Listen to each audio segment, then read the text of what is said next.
Assalamualaikum warahmatullahi wabarakatuh. Perkenalkan, nama saya Rifki Maulana dengan NIM B1D02410264 dari Fakultas Peternakan Universitas Mataram. Di sini saya akan menjelaskan tentang kaidah bentuk dan pilihan kata dalam bahasa Indonesia.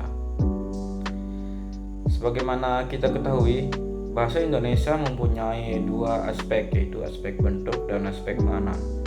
Aspek bentuk merujuk pada wujud audio atau wujud visual suatu bahasa, sedangkan aspek makna merujuk pada pengertian yang ditimbulkan oleh wujud audio atau wujud visual bahasa tersebut. Nah, teman-teman, misalnya di sini Gunung Rinjani merupakan salah satu gunung terindah di Indonesia. Nah, dari contoh yang saya paparkan tadi memperlihatkan wujud visual atau audio dan makna yang terdapat dalam contoh yang saya berikan tadi, itu disebut aspek makna. Nah, di sini aspek bentuk dan aspek makna itu memiliki hubungan yang erat atau tidak bisa dipisahkan, sehingga jika kita tidak memahami aspek bentuk, maka aspek makna tidak bisa kita dapatkan, teman-teman. Oke, baik teman-teman, kita langsung saja ke pembahasan utamanya di sini, yaitu yang pertama adalah kaidah pembentukan kata. Dalam pembentukan kata ini tidak jauh dari kata dasar, kata imbuhan, dan lain-lain, teman-teman. Tapi di sini kita akan membahas dua saja, yaitu kata dasar dan kata imbuhan. Nah, apa sih kata dasar ini, teman-teman? Kata dasar itu merupakan kata yang belum memiliki imbuhan ataupun terikat oleh kata lainnya. Jadi kata dasar itu merupakan kata yang masih asli gitu, yang dimiliki oleh bahasa Indonesia.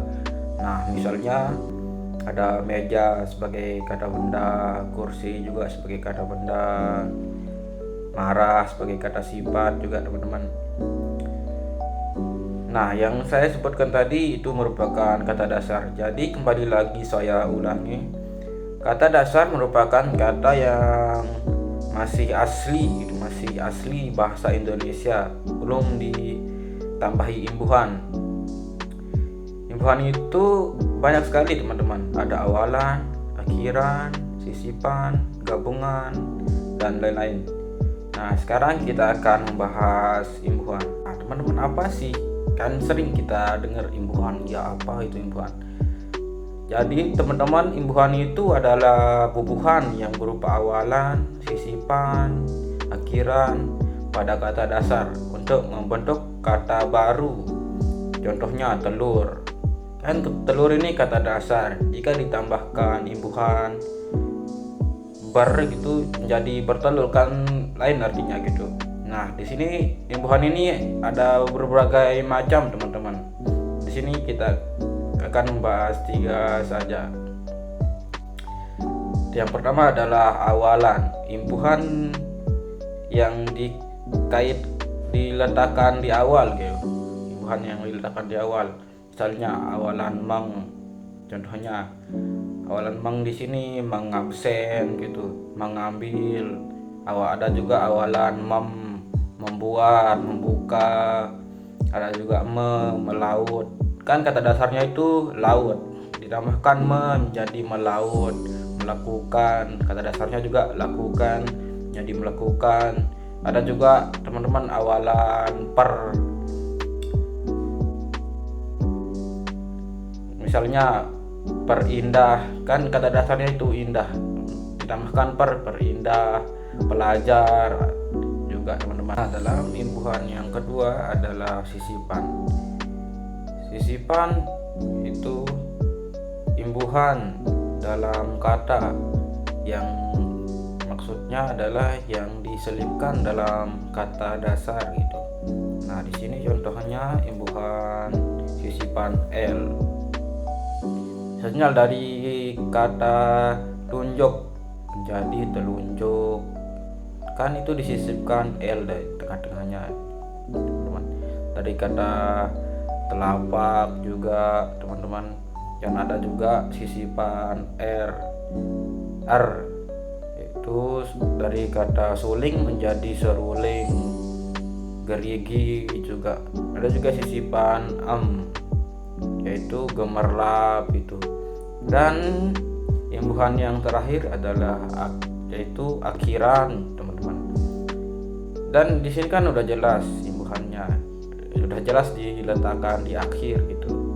Contoh akhiran di sini yaitu akhiran an, itu dari kata buat menjadi buatan gitu, dari kata catat menjadi catatan, kan ditambahkan an di sana. Dan ada juga akhiran kan, dari kata jalan menjadi jalankan gitu, bacakan kayak gitu.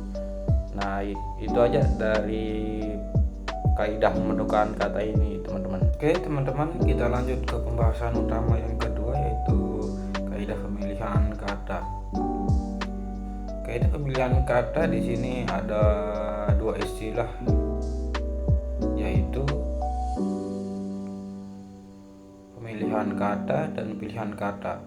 Kedua istilah itu harus dibedakan dalam penggunaannya. Pemilihan kata adalah proses, cara, atau tindakan memilih kata yang dapat mengungkapkan gagasan secara tepat, atau tindakan memilih kata tersebut. Bandingkan misalnya dengan istilah penulisan dan tulisan.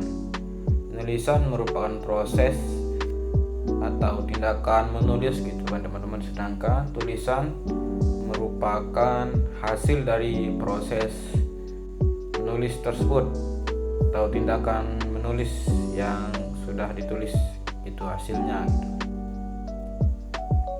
Dalam kegiatan berbahasa, pilihan kata merupakan aspek yang sangat penting, karena pilihan kata yang tepat atau tidak tepat dapat menyebabkan ketidakefektifan bahasa yang digunakan, juga dapat mengganggu kejelasan informasi yang dapat disampaikan.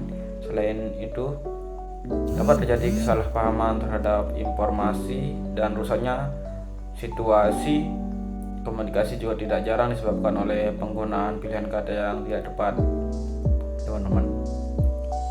Contohnya, diam, tutup mulutmu. Ungkapan-ungkapan tadi dapat didasarkan mengandung informasi yang sama, tetapi dinyatakan dengan pilihan kata yang berbeda-beda. Perbedaan pilihan kata yang dapat menimbulkan kesan dan efek komunikasi yang berbeda pula.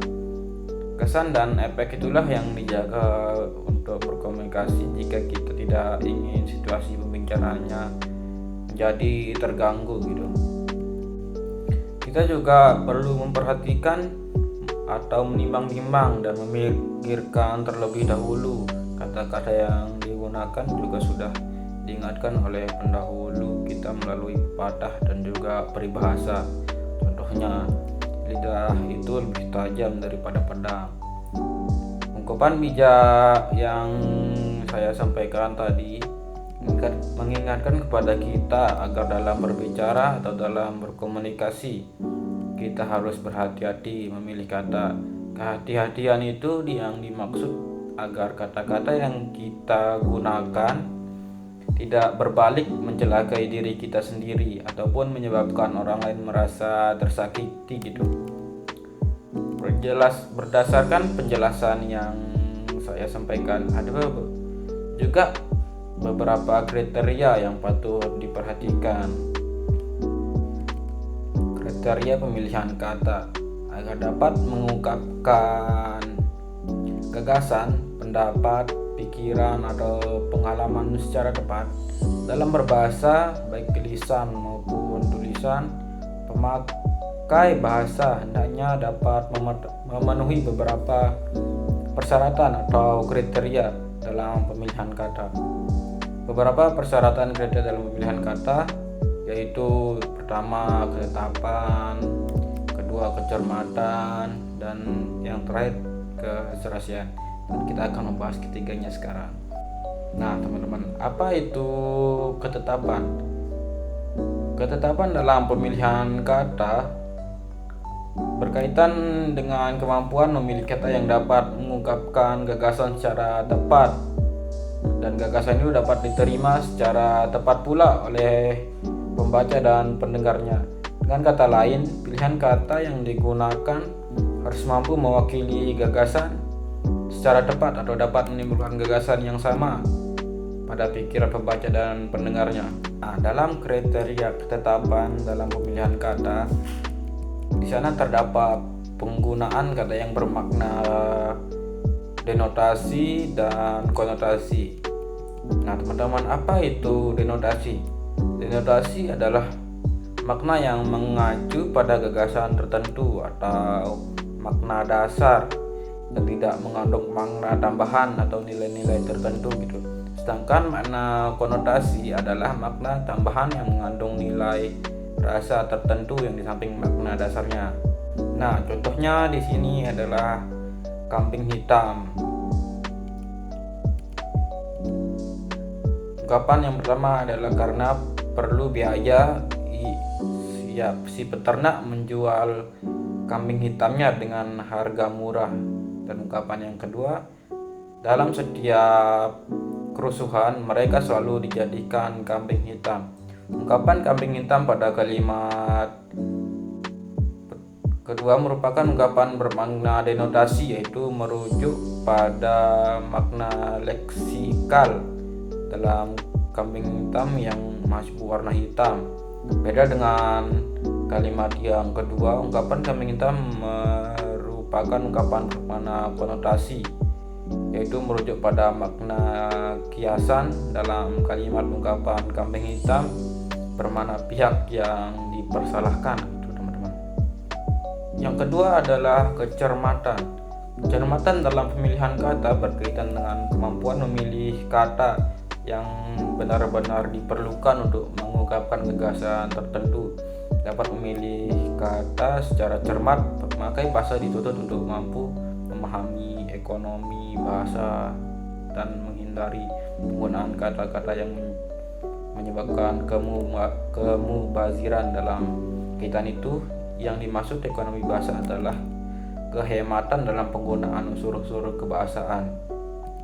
Dengan demikian, kalau ada kata atau ungkapan yang lebih singkat, tidak perlu menggunakan kata yang ungkapan yang lebih panjang karena hal itu tidak ekonomis. Jadi buat apa kita kalau ada kata yang lebih pendek, buat apa ribet-ribet ke kata yang lebih panjang gitu, teman-teman. Soalnya di sini teman-teman mengajukan saran atau menyarankan, buat apa kita memakai kata yang berlebihan gitu atau membazirkan kata. Lebih baik kita menggunakan kata yang lebih simpel gitu. Nah, yang terakhir adalah keserasian. Keserasian dalam pemilihan kata berkaitan dengan kemampuan menggunakan kata yang sesuai dengan konteks pemakaiannya. Konteks pemakaian yang dimaksud dalam hal ini erat kaitannya dengan faktor kebahasaan dan faktor non-kebahasaan. Faktor kebahasaan yang perlu diperhatikan sehubungan dengan pemilihan kata, antara lain contohnya adalah penggunaan kata yang sesuai dengan konteks kalimat. Dalam sebuah kalimat, kata yang satu dan kata yang lain harus memperlihatkan hubungan yang serasi simantis. Contohnya, tujuan daripada penelitian ini adalah sebagai berikut. Kalimat tersebut bukanlah kalimat yang menyatakan perbandingan. Oleh karena itu, penggunaan kata daripada kalimat tersebut tidak sesuai dengan konteks, sehingga kalimat tujuan daripada penelitian ini adalah sebagai berikut menjadi tujuan penelitian ini adalah sebagai berikut. Berdasarkan maknanya, kata yang daripada seharusnya digunakan pada kalimat yang menyatakan makna perbandingan. Misalnya, musim hujan tahun ini lebih lama daripada tahun lalu.